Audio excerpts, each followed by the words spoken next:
Good afternoon. Welcome to the Heritage Foundation and our Douglas and Sarah Allison Auditorium. We, of course, welcome those who join us on our heritage.org website on all of these occasions. For our in-house guests, we would ask that courtesy to see that our mobile devices have been silenced or turned off as appropriate. And for those watching online, you're welcome to send questions or comments at any time, simply emailing speaker@heritage.org.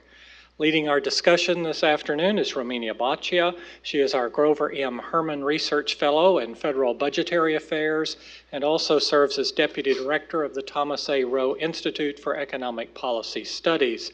Prior to joining us here in 2011, she was a policy analyst at the Independent Women's Forum and covered regulatory issues involving labor, the internet, and energy policy. She received her master's degree in economics from George Mason University and a Bachelor of Science degree in economics from GMU with a concentration in data analysis. Please join me in welcoming Romina Baccia. Romina? Thank you, John. I'm going to stay seated because we're going to have a panel discussion today rather than speeches. Good afternoon. I am thrilled to host this distinguished panel of experts to discuss Heritage's budget proposal for Congress and the administration, and I'm excited that you are joining us. The Heritage Foundation's Blueprint for Balance represents a detailed policy agenda for Congress to balance the budget, not just without raising taxes, but cutting taxes further, while ensuring a strong national defense and protecting individual liberty and economic freedom.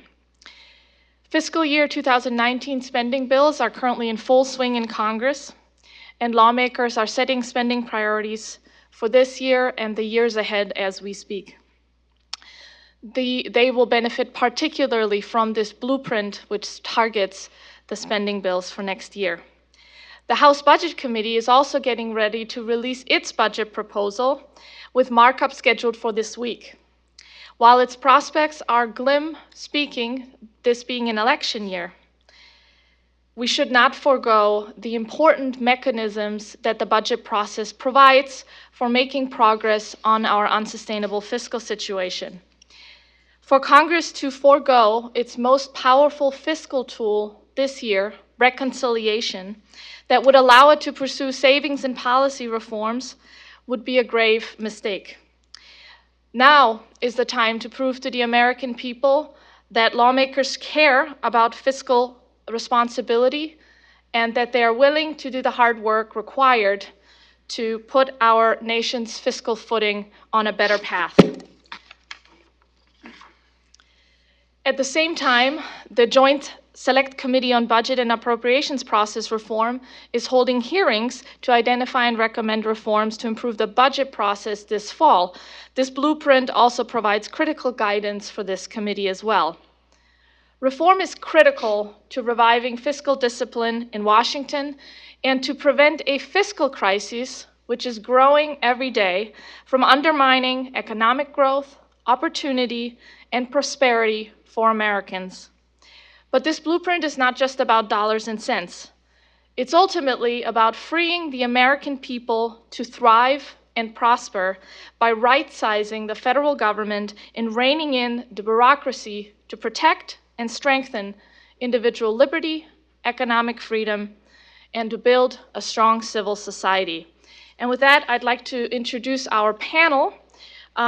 And I will be asking them questions and also leave some time for questions from the audience at the end. First, I'm pleased to introduce Steve Moore. He is the former Grover M. Herman Research Fellow at the Heritage Foundation, a position he held from 1984 to 1987. And Steve also wrote for the Wall Street Journal and is currently a distinguished visiting fellow at the Heritage Foundation for the Project for Economic Growth. He returned to Heritage in January of 2014. He also is the founder of the Club for Growth, which was a defining moment in Steve's career. Justin Bogie is a senior policy analyst in fiscal affairs at the Heritage's Rowe Institute for Economic Policy Study.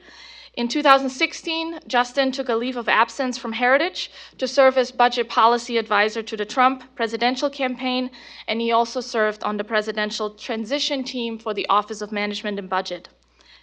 Prior to joining Heritage, he was a policy advisor for the House Budget Committee under Chairman Price and also Paul Ryan. And Adam Michel, he focuses on tax policy and the federal budget as policy analyst at the Heritage Foundation. His work was critical to the success of the Tax Cuts and Jobs Act. Prior to joining Heritage, he was a program manager for the Spending and Budget Initiative at the Mercatus Center, and he's also currently pursuing his PhD in economics. Please join me in welcoming our panel.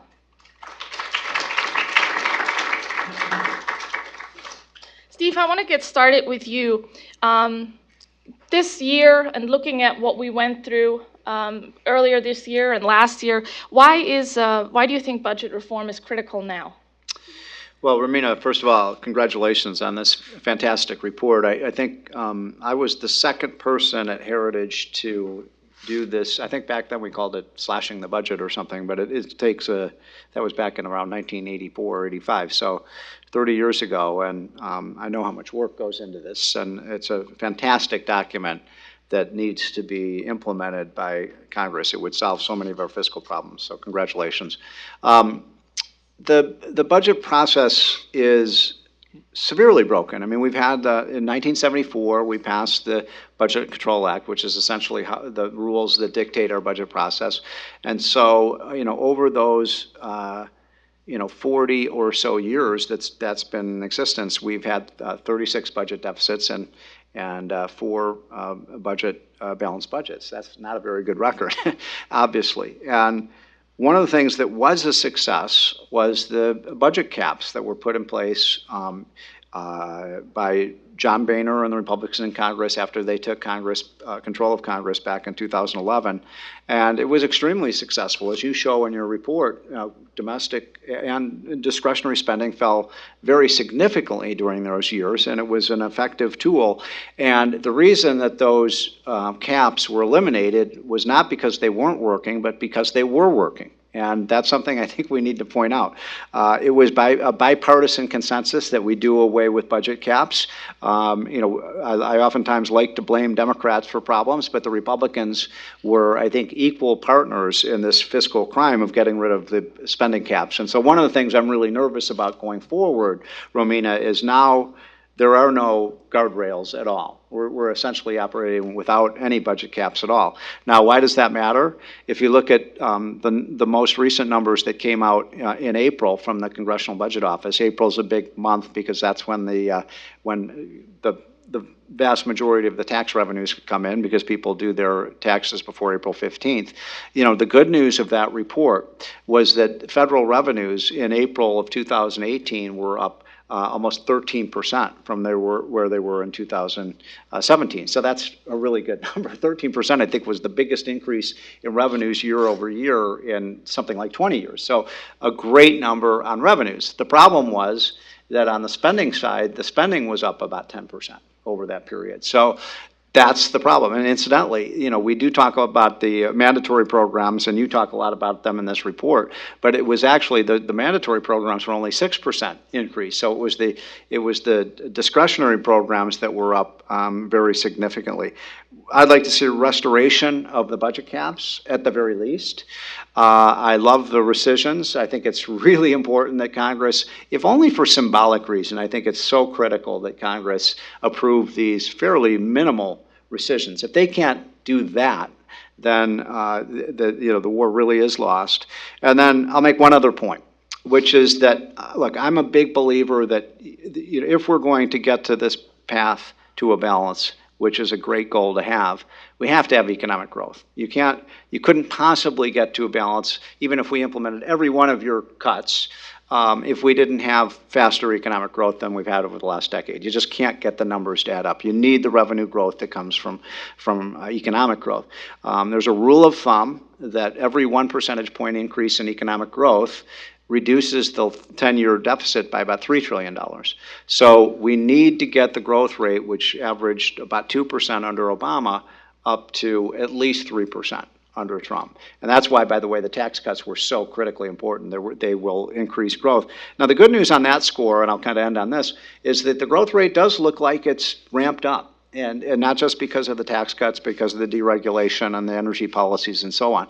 That's going to help a lot. If we can get this growth rate up to 3 to 3.5% growth, then I think you're going to see a much improved fiscal picture. And then if you combine faster growth, let's say 3.2% growth, and we do your spending reductions, then we would have. But how fast do we balance under your plan? In 6 years. So we could maybe do it in 5. I mean, it's. I know I've spoken too long, but it's really kind of an interesting historical point. I'll never forget. You remember this because you were working in the Congress back in 1993 when what year was that? 95, when Republicans took over Congress for the first time in 50 years. Newt Gingrich was Speaker, Dick Armstrong was the House Majority Leader. I remember Newt said, we're going to have a plan that balances the budget in 7 years. Remember that? And, and everybody said, it can't possibly be done, and John Kasich put together this budget. And what was really interesting about that, I was talking to Newt Gingrich, he was over here at Heritage a couple weeks ago. We were recalling that everyone said it couldn't possibly be done, and they were right, because you didn't do it in 7 years. What was it, 3 or 4 years? You got to a balanced budget.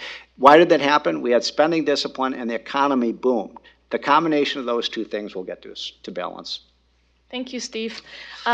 On the point you made about taxes and the tax cuts, how they boosted growth, I wanted Adam to weigh in a little bit. The current blueprint for balance actually recommends to reduce tax revenue further. Can you talk a little bit about that, and will that improve the fiscal outlook or make it worse? How should we look at the current tax cuts and the prospect of future tax cuts? Yeah, thank you, Romina.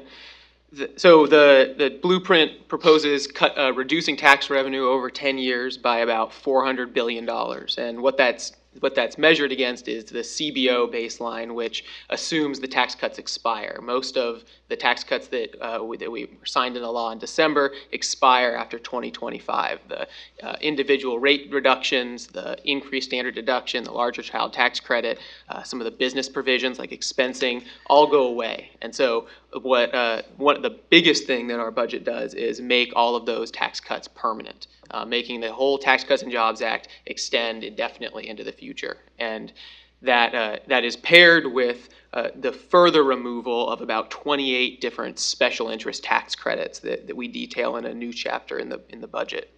And so those two things combined allow us to continue the good economic news that we've already been seeing after tax reform, because the incentive effects of temporary tax cuts are not nearly as strong as permanent tax cuts, where the difference between sort of what CBO assumes tax cuts growing the economy by about 0.7%, which is probably in and of itself a lower number than it should have been. If we can just make those tax cuts permanent, the economy could be 2-3% larger over the long run than what CBO assumes. And our baseline actually uses the CBO economic forecast. So if you incorporate what will truly be going on in the economy with permanent tax cuts, a larger economy will balance significantly sooner than what the sort of numbers say. Thank you, Adam.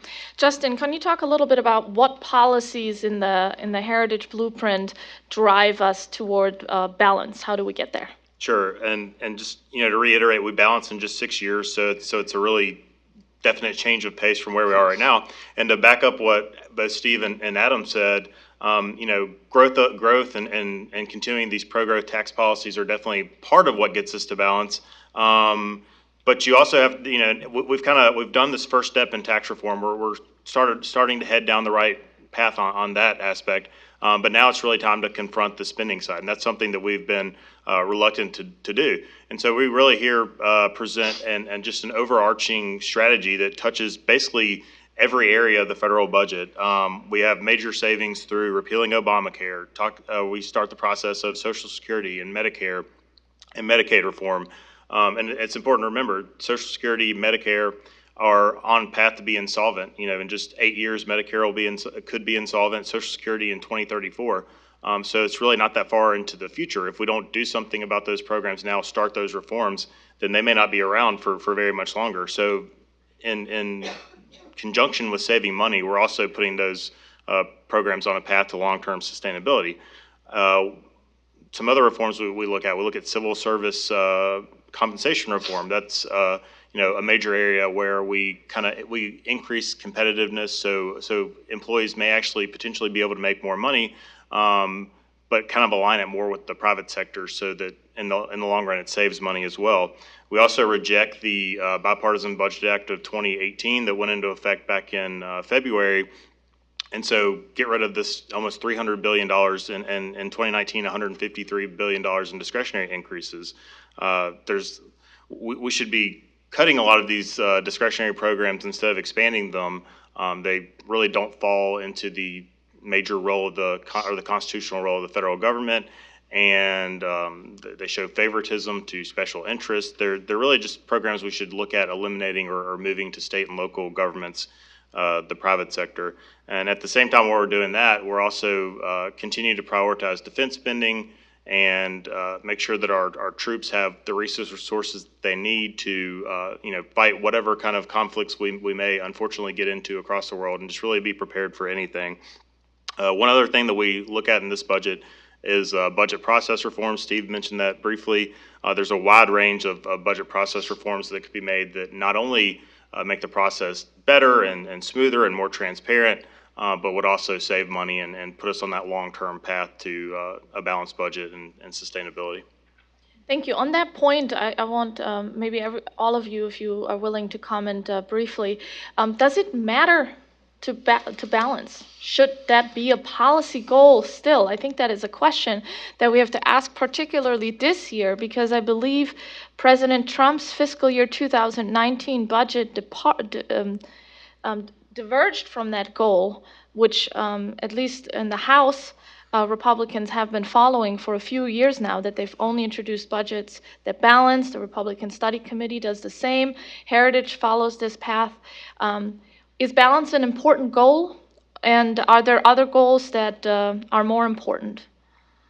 I think balancing should still be what budgets that are portraying themselves as conservative budgets should strive for. Where our situation is not getting any better. The latest CBO numbers show that we'll be up to 96.2% of GDP in debt by the end of the next decade. We're well on our way to being over 100%. In the next 10 years, if you combine Social Security and healthcare programs and interest on the debt, they're going to be taking about 88% of all federal revenues. And so really the bottom line is that this path is just not sustainable. And if you continue to say, we'll worry about balancing the budget next year or 5 years from now or whatever the case may be, I've been working on these issues in D.C. for about 7 years now, and every year I've been reading the CBO budget outlooks. They've always said there will eventually be negative consequences on the economy and jobs and, basically all aspects of American government if we don't get this debt problem under control, and we just keep kicking it off further and further down the road. So I think the sooner you find a way to balance that budget or at least make it the goal, then hopefully the better off we'll be and can avoid that negative impact that's eventually going to happen. I think balance is important and should be the goal, but is anything, if that's the only metric you're measuring the budget against, you can run afoul. And I think that sort of the difference between tax revenue and outlays, what's going out the door, is an important illustration of that. We can balance the budget by just raising taxes, but that's also not a good solution. It makes balancing harder because it slows the economy. It diverts individuals' economic decisions from them making it to now the government's making them by sending more of what you earn to Washington. So I think it's both pairing balance with an understanding that the problem is we're spending far more than we can support. We didn't get $20 trillion in debt because we haven't taxed people enough. It truly is a spending problem. Did you want to add something, Steve? Well, look, I agree with these gentlemen, and I would simply say that, look, balancing is important just because it's a goal that, every American can understand. They have to balance their own budgets and so on, and the federal government should do so. The most important thing is we make sure that the economy is growing faster than the debt. That's the single most important thing. You can't continue to allow your debt to grow faster than your economy, or else you end up like Detroit and Puerto Rico and Greece. So, that's why we keep harping on the economy as such a big part of this. It also matters a lot what you're borrowing for. Under Obama, we borrowed $10 trillion, and the Congress, by the way. And you look back today and you say, gee, what did we get for all that money? We got Solyndra, we got, increases in food stamps and things like that that have almost no long-term benefit for our children and grandchildren. Under Reagan, we tripled the national debt. We went from $1 to $3 trillion in debt. But look what we got for it. We won the Cold War. That was a pretty big victory, right? I mean, what's the discounted present value over 50 years of winning the Cold War? Multi-trillion dollars. So that would certainly be an investment that paid off. We also, got out of the worst economic rut since the Great Depression. So, was that borrowing justified? I would say, yeah. We got a lot for that $2 trillion of extra borrowing. So we should really be attentive to what we're borrowing our money for. And one of the things I learned from reading your report that's sort of scary to me is, well, what we're going to be borrowing for over the next 10 or 20 years primarily is to send money from young working people to older retired people. And there's not a huge economic return on those kinds of expenditures. I'm not saying, that people who paid into the system shouldn't get it, but we should certainly try to find ways to make those systems more affordable. Thank you all. I think, Steve, you in particular raise another issue, which is that when we think about what we spend and what we spend for and where that money comes from, especially when we're doing this spending in the form of debt accumulation, it also raises moral questions. You raised the issue of children and grandchildren and how this will affect them. And they're not really participating in this political process right now where those decisions are being made that basically are mortgaging their future. And I think that the emphasis from the panel here is right. We need to worry about growth. We need to worry about individual liberty. So balance should not be the only goal, but it is a very important goal, and that is why the Blueprint for Balance always strives to do that, and it's even in our title. And we also want to demonstrate to lawmakers that it is possible, and not only possible, but actually prudent to balance the budget, and we can still do so without raising taxes. In fact, we can cut taxes more, and if you look at it, spending still grows under our Blueprint for Balance. What we do is slow the growth in spending. Justin, can you talk a little bit about that, the importance of of spending is actually growing? Are we really cutting, or what are we doing to get to balance? Yeah, so as Romina said, we're not just slashing and burning everything. We're not cutting all federal spending or anything like that. Spending under this plan would still grow by over 3% per year. It's just about 2.5 points less than what the CBO baseline calls for. So we're just trying to slow that growth so that we can get on to a more sustainable path. And I mentioned earlier, debt's skyrocketing under the current CBO projections, over 96% of GDP in just 10 years. And so I think as from an economic standpoint, as important as balancing is to us, slowing that growth in debt is really just as important. And so that's what we've tried to do here. And the first few years of our budget, debt does kind of continue to climb, and then it steadies off and gets back on a downward path, which is much better for us over the long term, and puts us back on that right track. And hopefully it's something that we could sustain through these policies. And a similar thing is happening on the revenue side. The difference between what the government brings in 2017 and what the Heritage Blueprint would bring in 2018, actually the amount of revenue increases by about $77 billion. What's being cut is the amount of tax revenue as a percent of GDP, so you can look at sort of, depending on how you look at the numbers, you get a different picture. But the same thing, we're slowing the growth rate in tax revenue coming in, not actually having an absolute reduction in the amount of revenue that's being collected. And if you look out at the end of the 10-year window, we actually return to about a historical average of revenue collection as a percent of GDP. So it's not even a massive tax cut in sort of any real terms. It's just a reduction in what would have happened if tax reform hadn't gone into effect or if the TCJA was allowed to expire in those out years. Can you talk a little bit more about some of the specific tax provisions that you include in Blueprint for Balance? I know this is the first time that we've paired our spending proposals with specific recommendations for what to do on taxes. Can you just talk a little bit about what we're trying to accomplish there, and maybe if you could mention some of the most egregious examples of special interest carve-outs that Congress should be tackling? Yeah, so as I mentioned, we take the Tax Cuts and Jobs Act as a really great first step and extend that going out into the future. So that includes lower rates, higher standard deduction, the doubling of the child tax credit. It includes the cap on the state and local tax deductions, or all the big policy wins that we got out of tax reform are extended permanently, including expensing, which is one of the big pieces that helps the economy continue to grow at the faster rates that we'd like to see. But then we also look at some of the things that were left on the table as part of tax reform. And a lot of those things are eliminating special credits that are used to hand out favors to businesses in the tax code.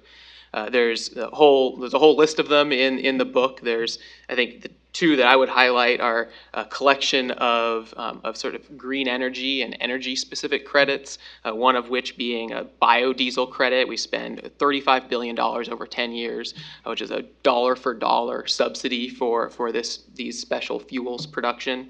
And it takes 3 agencies to enforce, and there's billions of dollars of litigation around it. It's an incredibly complicated program that is just a targeted subsidy obscured in the tax code. And so it's things like this that we can both move the tax code in a more efficient direction, so people aren't spending as much time complying with how to pay their taxes, and also just streamline and use that savings to then lower taxes for everyone across the board. Let me just add to that. I think that's a great point. And, many of you know I worked with Larry Kudlow and others to help put the original kind of version of the Trump tax plan together. It obviously changed a lot when it went to Congress, but there was a lot left on the table in terms of from day one we told Trump, broad base, low rates. I learned that from David Burton right here, right? A broad base and low rates, and there was a lot left on the table. You mentioned the energy credits, and not only the ones you mentioned, but also we give a 35% credit to the wind and solar industry every time they sell a kilowatt of who gets that, right? Who gets 35 cents off every dollar they spend when they sell something? But I'll mention another one that I felt pretty strongly about was we made a really, really good decision to cap you mentioned the state and local tax deduction, but we didn't do that for corporations. So why should a small business not be able to deduct their state and local taxes, but a big corporation should? Neither of them should is the answer. So, there are ways to expand, the tax cuts as you're talking about and quote, pay for them by just broadening the base. Justin, you want to talk a little bit on the spending side. What are some opportunities now and maybe coming up where those who care about fiscal responsibility can push these important reforms and make progress towards achieving a more sustainable federal budget? Yeah, so I think the most immediate maybe opportunity is the House is going to mark up a budget this week.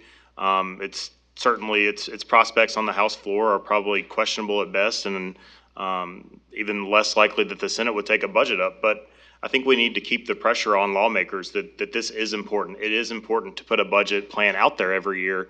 And if we don't pass a budget, we're really missing one of the best opportunities we have to start enacting some of these major reforms like Social Security, Medicare, Medicaid, because we have the tool of reconciliation included through the budget process. And that's really the only way to get any kind of major legislation through the Senate right now, because you can get around the 60 number to invoke cloture. So really, without that, we're just kind of mailing it in saying we're okay with not making any changes this year.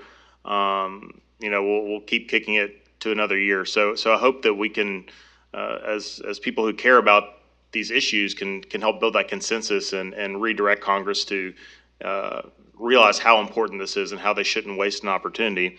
Another opportunity is this rescissions process that's going on in Congress right now. The first package was, relatively small, but I think it's an important first step in kind of reactivating that process. This is a process that's been used for literally hundreds of years by almost all presidents up until recent time. And so hopefully we can get this bill through the Senate and keep building on that momentum and start going after some of the money that was passed in the 2018 omnibus bill, some of that additional $63 billion in discretionary spending that was part of that deal. And then finally, just the appropriations process in general. This blueprint has over 100 individual discretionary policies in it. It's all divided up by subcommittee, and you can Congress, members of Congress, staff can basically go through there and pick whatever bill they're working on at the time and say, this might be a good policy rider or a good cut that we could make towards this bill. Is something we really don't need anymore. So I think there's a lot of opportunities coming up, and hopefully Congress will decide to take advantage of those. Steve and Adam, do you see any opportunities for tax reform 2.0 or building on the current Tax Cuts and Jobs Act, and any prognosis on what time frame we might be looking at, or what opportunities Congress should use there, or is there any pressure that they'll be feeling now or in the future to take the next step on tax reform? Well, we wanted to get, the goal is to get to a flat tax, right? That's the goal. We all want to get there, I think, to a flat rate, single rate system with a broad base. And I think, all in all, this was a pretty good, step in that direction. Obviously, we didn't get to a single rate, and we didn't get the rates down to 19% of whatever. Remember, Steve Forbes ran on the flat tax 20 years ago. So, we wanted every reform we make, in my opinion, should always be oriented towards what's the goal. And the goal is to stop the double tax and, saving and investment, and to lower the rates and to promote growth. So there's a lot of room for, Trump 2.0, obviously making the tax cuts permanent, which is in your plan. I would just mention one other thing that's getting some currency out there right now, which is kind of an interesting idea, which is to, well, number one, we should just eliminate all the Obamacare taxes, obviously. So that, but number two, we ought to think about indexing capital gains tax for inflation. So, if you have a 30-year asset that you've held, it can be half of the gain that you've made or more. 70-80% of the gain can just be the inflation build up over that 30-year period. So, why not? People should pay the capital gains tax on their real gain, not their inflationary gain, and that would be. Can you imagine if we did that? You'd see so much turnover in terms of investment capital out of old businesses into new businesses. So it would be really pro-growth. Is that something the administration could do on Possibly. itself? There's a lot of talk about maybe whether the president has the authority to define what, quote, in the law, a capital gain is. And you could make I'm not a lawyer, but you could make a case that a capital gain is your gain that you make after inflation, not before inflation. Adam? On that point, it's such a no-brainer to index capital gains to inflation that it's something that Congress should make permanent, and as well as part of any tax reform 2.0, which is what we're hearing is that Kevin Brady and the Ways and Means Committee will be releasing something for sort of outline before they leave for August recess that sort of sets the broad tone for where they'd like to go next. And I think that's really important. They're trying to change the culture of tax reform so that it's not once every 30 years we have a large tax reform, but instead that we're addressing problems in the tax code on an ongoing basis. And I think that if we can change that culture in Washington, that'll put us on a really great trajectory. Some of the things that I'd like to see in that tax reform 2.0, and along with making the reforms permanent that are in the Tax Cuts and Jobs Act, I've mentioned a couple times expanding expensing. This is a change in how businesses treat new investments, allowing them to write off the large costs in the year they make them rather than having to spread them out over many years. It just makes investment much more effective in the United States. So expanding that to all investments, I think, is a really important piece of tax reform going forward. increasing or simplifying the use of retirement savings accounts and adding a universal savings account type system to help individuals protect their savings from this double taxation that Steve mentioned that's in the tax code. And then eliminating the list of special interest tax provisions that we've talked about that are included in Blueprint. And then there's a bunch of little things that are left undone in the Tax Cuts and Jobs Act, fully eliminating the estate tax, eliminating the alternative minimum tax, truly simplifying the treatment for pass-through businesses. These are all things that I think we should come back to. I'm going to ask the panelists one more question, and then I'd like to open the floor to questions from the audience. So if you want to start thinking about those now, we have a few interns in the room that will come around with mics. So this is a question for all of you. As this Joint Committee on Budget and Appropriations Process Reform is doing its work, and they're listening to member concerns, and they're thinking about what they might want to do with this opportunity to make changes to the budget process. Is there something that you think you'd like to tell them? What should be a priority, or what should be the goal that they strive for? And are there any things that you would want them to shy away from or stay away from, like changes that perhaps are being talked about that you want to warn them about so that they don't pursue those? Justin, you want to maybe? Sure. Start? Yeah, my first thought for the Joint Select Committee would be, don't aim too low. Don't do the easiest thing. Do the things that would, make a bigger impact over the long term. Some of the things that we're hearing about are things like moving the start of the fiscal year, moving the date for that, which, I don't know if there's a huge objection to it, but I don't think that's going to make a really big change in the process or fix a whole lot.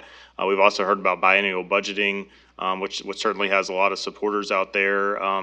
The concern from my side is more if we're already not doing the budget process correctly, if we're not, doing what we're supposed to do as a Congress, then is budgeting less often going to solve that problem? So I think that's a concern that would have to be addressed.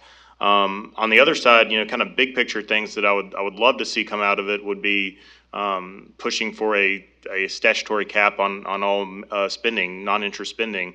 That's one way that we could really get a hold of this spending growth problem and get things under control. Sort of more incremental things that I think could happen that would have a big benefit would be stopping the use of changes in mandatory programs. That's a major budget gimmick that's used every year to spend, $10-20 billion extra outside of spending caps. And so if we could just get that stopped, that'd be a good first step. The same with unauthorized spending. We spend hundreds of billions of dollars every year on programs that aren't authorized, some of which have never been authorized, some whose authorizations have lapsed for 20, 30 years. That's not an effective and transparent budget process with correct oversight or anything that we're supposed to have in the process going on. So I think getting rid of those unauthorized appropriations would be a real a good step in the right direction as well. Adam?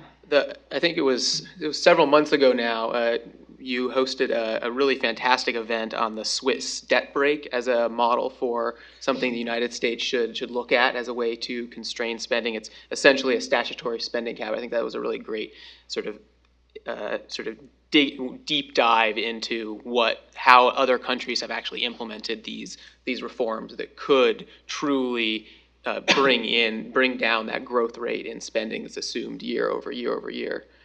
The other small thing that is, as the tax guy, I have to mention is currently in the budget process we account for tax expenditures in this way where we count things that are good changes in the tax code and then subsidies that are in the tax code all in the same tax expenditure budget. So things like a lower rate on capital gains and dividends, which is just reducing double taxation, is counted as spending in the tax code, is the same way that a subsidy for biodiesel credits are.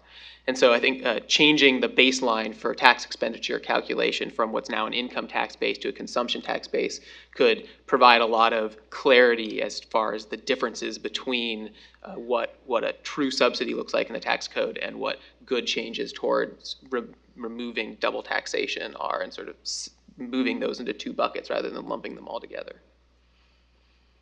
Steve, you mentioned earlier that you like the Budget Control Act caps. Do you have any comments on why Congress undermined them so regularly, and if they were designed differently, would we have a higher chance of success? Well, as I said earlier, the reason we got rid of the budget caps is because they were working, not because they weren't working. Great minds think alike. I wrote a piece about a year ago in the Wall Street Journal where I just said, I basically showed the CBO forecast, which is in your document. It shows we go from the debt right now is publicly held debt, which is what's important. That goes from about 80% of GDP today to about 150% of GDP by the year, I don't know, 2025 or something like that. I don't remember the exact year, but sometime 20, 25, 30 years out in the future. And so I just basically said, well, what if we just we have 2 3s, 3% budget cap on spending, okay, which I think was sort of what you guys were talking about, and 3% growth in the economy, because CBO is only predicting 1.9. If you have those 2 things, 3% growth and 3% budget cap, then instead of the debt as share GDP going from 75 to 150% of GDP by the year 2030, it falls to about 40% of GDP. So instead of the curve going like that, it goes like that. So this really isn't that hard, right? I mean, we're not talking about blowing up programs and, everything across the board having to be cut. All they have to do is basically say every program just grows at 3%, which is hardly a cut. And doing that with increased growth, and you get down to the debt burden being lower every year and not higher. So we ought to think about this in those terms. Thank you. Do we have any questions in the audience? In the front here? Andy?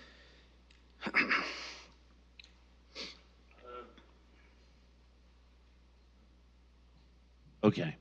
I wanted to ask you a question about entitlements. Obviously, the unfunded liabilities in just 2 federal programs, Social Security and Medicare, are at least 2 times the current national debt. Entitlement spending is what's driving our fiscal problem. And as Steve alluded to, one of the biggest effects of our entitlement programs, particularly Medicare, Social Security, and Obamacare, is to transfer money from working relatively low-income people to retired relatively high-income people. And I was just wanting to ask you to address what you propose with respect to the major entitlement programs in the blueprint. Austin, do you want to get started? And I'll... Sure, I can get started. Romina on Social Security would probably have much more details than I do. I'm not an expert on those programs exactly, but we do make, first of all, for both programs, healthcare and Social Security, we would make changes towards the eligibility age. People are generally living longer, so we think that should be reflected in enrollment for those programs. We've also talked about putting income type requirements, making sure that those people who are receiving benefits are those who truly need them, who don't have other alternatives for healthcare. On Medicaid, we would cap the federal contribution to the program, and that would give states more flexibility really to administer those programs how they see as best. Again, just looking at poverty guidelines for these programs, making sure people on disability insurance, truly have a disability where they can't work, just kind of structural and eligibility changes like that. Yeah, the big driving forces behind our entitlement reform agenda is that we want to preserve benefits for those individuals who need them, but not unnecessarily subsidize, especially the higher income individuals and also younger generations, because the redistribution that is going on right now is simply unsustainable given our demographic situation. And I think if we're really frank about it and look at what Congress did there, they basically promised benefits that made people like their lawmakers better without provision of paying for them. And that's the easiest way for lawmakers to do that, is to put that burden off into the future so that the current generation, all they see is the benefits from government programs. What they don't feel is the cost that it takes to provide those. And in looking at other countries that have that have more fiscal balance, but that actually have a much larger tax and spend burden than the United States does, although we are quickly approaching them in the spending burden. We just haven't made provision to tax our population to pay for these programs. What you find is that you do have a much more expanded entitlement state. But it's also very difficult for a lot of people to access those benefits. Mostly the more educated, higher income workers know how to operate the system. These are very difficult to navigate systems, especially for lower income people. And that's one of the reasons also why we want to provide more flexibility to the states to design programs like Medicaid in mind with the specific populations that they're serving. We're also concerned that these benefits are diluted towards a population that may be politically powerful, but it's not necessarily most at need or is even the target population for some of these benefits. Capping the federal allotment for Medicaid, for example, in accordance with the populations that certain states serve would also allow us to help prioritize and set aside funds to take care of particular populations like individuals with disabilities that in many states are being left behind as they've expanded their Medicaid programs to provide benefits for a much broader population rather than those individuals that truly need them. And we also want to increase choice, the choice for people to spend their money how they see fit. And also for them to be able to provide for more of their own security in retirement and in healthcare through their own savings. But that doesn't mean we want to just leave people alone. Rather, we want to facilitate more private saving, like with the universal savings account that Adam discussed earlier. And private retirement accounts instead of being completely dependent on the federal government, which is has been mismanaging the Social Security program for a very long time, and on disability, enabling more workers to have access to private disability insurance, which provides benefits earlier, does a much better job at determining who needs those benefits, and can also be more flexible in providing accommodations and targeted benefits when they're needed without trapping people in an entitlement program for the rest of their lives, but helping them when they need the help and then helping them also return to the workforce again. So including a temporary component in the Social Security disability program is also a priority we strive for, which other countries have, and that has worked very well. So there's a lot more detail in the blueprint. Thank you for your question. Any other questions?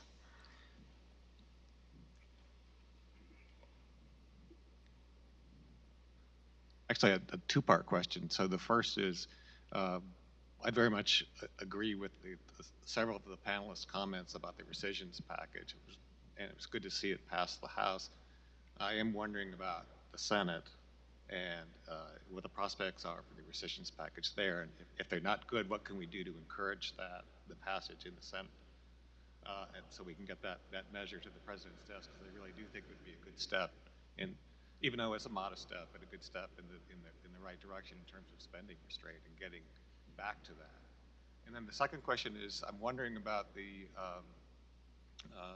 wearing my economist hat, the change CPI. I believe it's the case that most federal spending programs that are indexed still use, for the most part, a traditional CPI. So change CPI, from my remembrance, is generally speaking a more accurate way of measuring consumer prices.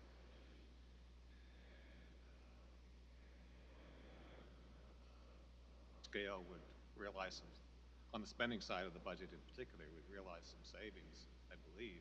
Is that part of the heritage proposals? Justin, you want to talk a little bit about the rescissions Sure. Yeah, prospects I can first? talk about the rescissions. Well, we have until Friday, till June 22nd to do something, or that money will be released back to the respective agencies.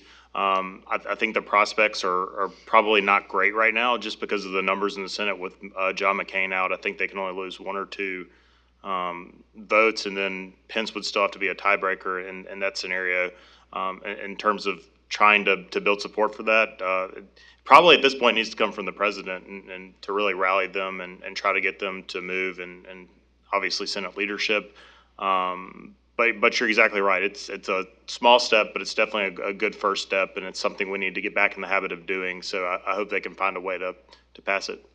Yeah, I think this rescissions effort is very telling and revealing about what's really going on in Congress, because they, for the most part, lawmakers aren't objecting to the particular items in the rescissions package, most of which, if not all, are things that where the money wouldn't have been spent anyways. But the primary argument we're seeing is that we need to hold on to these funds so that we can use them when we need to spend money on something else. And it's, I think it's very telling example of the fact that they're really, lawmakers right now seem to have any interest in fiscal responsibility. And what can we do about it? I think it comes down to the constituents to hold their lawmakers accountable and to really make their voices heard, to understand that we've actually fallen behind, we're walking backwards. We're not just not making progress in reducing spending going forward, but we're actually making our fiscal situation worse with the bipartisan budget deal and discussions of potentially other entitlement programs that we're hearing from Washington right now as well, like a paid family leave program, for example.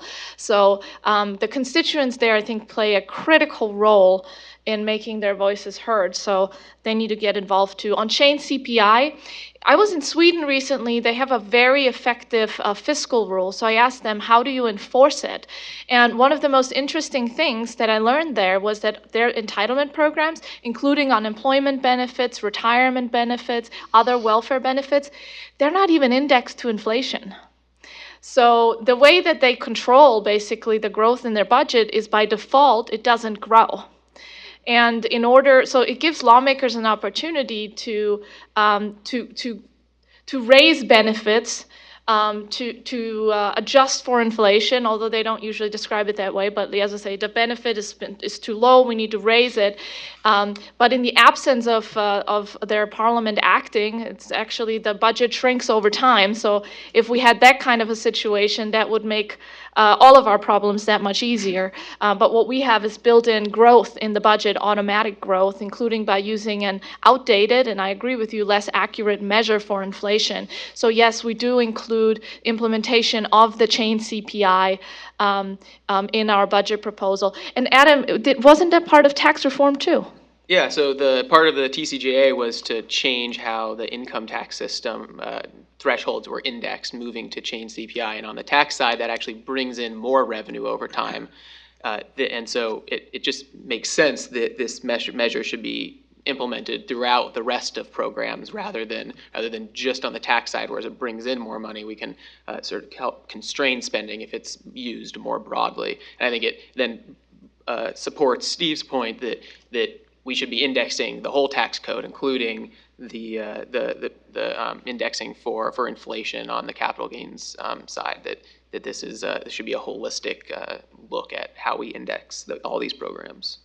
I agree. And on Social Security, we're still indexing for wage growth, which means that everyone who files for their initial Social Security benefit gets an immediate productivity boost, not based on their own earnings, but how wages have grown in the economy. And that has driven up a lot of the growth in the Social Security benefit. And so their proposal is to use the cost of living adjustment, the chain CPI, for certain income earners and continue to wage adjust for lower income earners, called progressive price indexing, which sounds rather wonkish. But what it would ultimately do is target benefits towards those populations that need them the most. And this is something included in the Social Security Reform Act that Representative Sam Johnson introduced in 2016. We're out of time, but I would just want to conclude by highlighting that the Blueprint for Balance is available online at heritage.org/blueprint for balance. In addition to 181 savings and policy recommendations, we also have chapters on budget process reform, on reforming the tax code. We have an introductory chapter by Steve Moore, thank you, on the importance of budget caps and the Budget Control Act and how to build on that. And we also have a chapter on priorities for 2018 that talks about welfare reform through reconciliation, influencing the current farm bill process that's still ongoing, and also infrastructure reform, as this was a big priority for the president, and we're hearing that there may be also a Democratic bill introduced in the Congress. So we touch on really all policy areas. And there's also a list of analysts you can find online and in the back for those who have further questions and want more detail on particular proposals, and also especially for lawmakers who want to work on including some of those proposals. And lastly, I just want to thank our panel. Adam, Justin, Steve, thank you so much for joining us this afternoon. And thank you all for making the time. And please let me know if you have any questions. Thank you.